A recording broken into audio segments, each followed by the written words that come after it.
सिंह के यहाँ हुआ। अपने बचपन में ही मैंने तलवारबाजी और घुड़सवारी करना सीख लिया था। मेरा विवाह रामगढ़ के राजकुमार विक्रमादित्य सिंह से हुआ। कुछ सालों बाद विक्रमादित्य सिंह अस्वस्थ रहने लगे। हमारे दोनों पुत्र अभी छोटे थे, अतः राज्य का सारा भार मेरे ऊपर आ गया था। विक्रमादित्य की अस्वस्थ रहने पर राज्य की ऐसी दशा में मैंने राज्य कार्य संभाल कर अपनी सुयोग्यता का परिचय दिया और अंग्रेजों की सत्ता हिलाकर रख दी। इस समय भारत में लॉर्ड डलहौजी ब्रिटिश राज का गवर्नर जनरल था। लॉर्ड डलहौजी की साम्राज्यवादी नीतियों और राज्य हड़प नीतियों की वजह से देश की रियासतों में हल्ला मचा हुआ था। लॉर्ड डलहौजी की राज्य हड़प नीति के अंतर्गत जिस रियासत का कोई स्वाभाविक बालिक उत्तराधिकारी नहीं होता था, ब्रिटिश राज उसे अपने अधीन कर ब्रिटिश साम्राज्य में उसका विलय कर देती थी। रामगढ़ की इस राजनीतिक स्थिति का पता जब अंग्रेजी सरकार को लगा तो उन्होंने रामगढ़ रियासत को कोर्ट ऑफ ऑर्डर्स के अधीन कर लिया और शासन प्रबंध के लिए एक तहसीलदार को नियुक्त कर दिया। मुझे बुरा लगा। 1857 में अस्वस्थता के कारण राजा विक्रमादित्य सिंह का स्वर्गवास हो गया। सन 1857 में जब देश में स्वतंत्रता संग्राम छिड़ा तो क्रांतिकारियों का संदेश रामगढ़ भी पहुंचा। मैंने मेरी ओर से क्रांति का संदेश भिजवाने के लिए अपने आसपास के सभी राजा और प्रमुख जमींदारों को चिट्ठी के साथ कांच की चूड़ियां भिजवाई। उस चिट्ठी में लिखा था, देश की रक्षा करने के लिए या तो कमर कसो या चूड़ियां पहन के घर में बैठो। तुम्हें धर्म ईमान की सौगंध है। जो इस कागज का सही पता बैरी को दो। मुसलमान होता है, ना ही वो सिख होता है, ना ही वो ईसाई होता है, ना ही वो हिंदू होता है, ना ही मुसलमान होता है। जवान तो धर्मों का रक्षक होता है। धर्म जाति से परे जवान होता है। जय Hind.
something which has been done.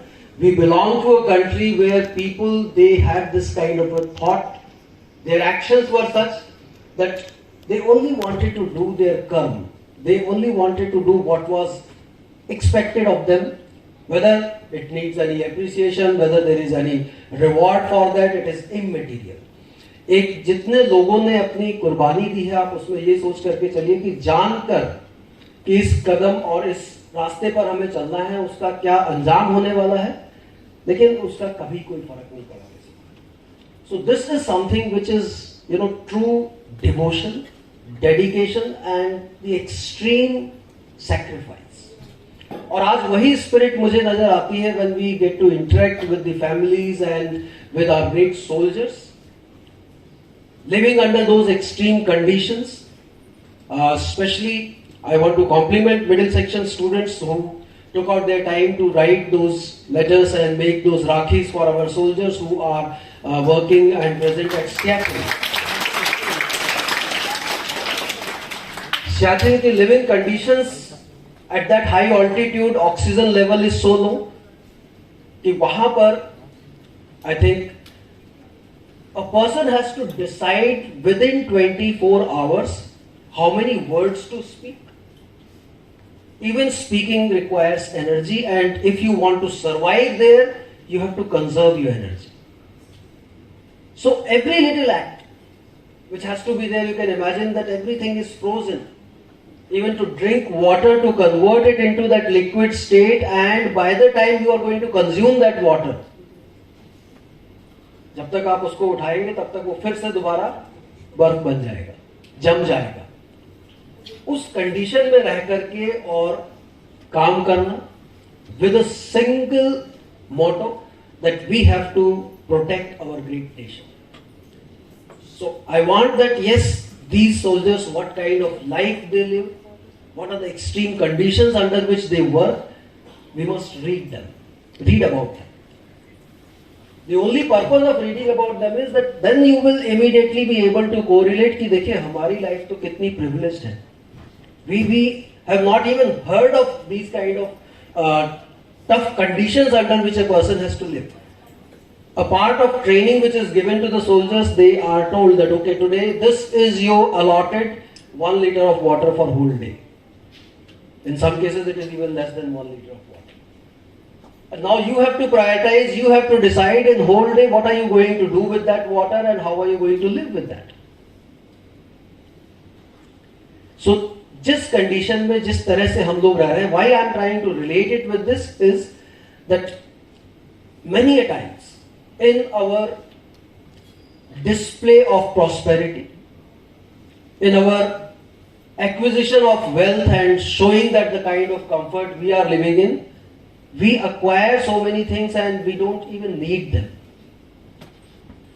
That habit of acquisition, that habit of storing, not giving and just holding on to things and still wanting more and more is something which is going to lead to more and more diversity. As it is, we are a diverse nation where there are many people who are living under different circumstances. और केवल एक ये thought process मैं आपके साथ share करना चाहता हूँ that if this kind of diversity keeps on increasing, what is going to happen? If there is a bigger segment, अभी आपने recently देखा social unrest which has happened in Sri Lanka. So a vast nation like ours where people who have excessive wealth on one side, who are accumulating and going on accumulating, in the name of CSR it is only for documentation कि paper पे आप दिखा रहे हैं कि ठीक है इतना अमाउंट हमने as a corporate social responsibility community service में spend किया. Whether it is actually reaching those who need it, those who deserve it or not, it's happening or it's not happening, there is always a question mark on that. और उस condition में अगर एक ये segment, which is a big, very large segment in our nation, the deprived segment, whose funding it is difficult to survive through the day, ये numbers अगर बढ़ते जाएंगे तो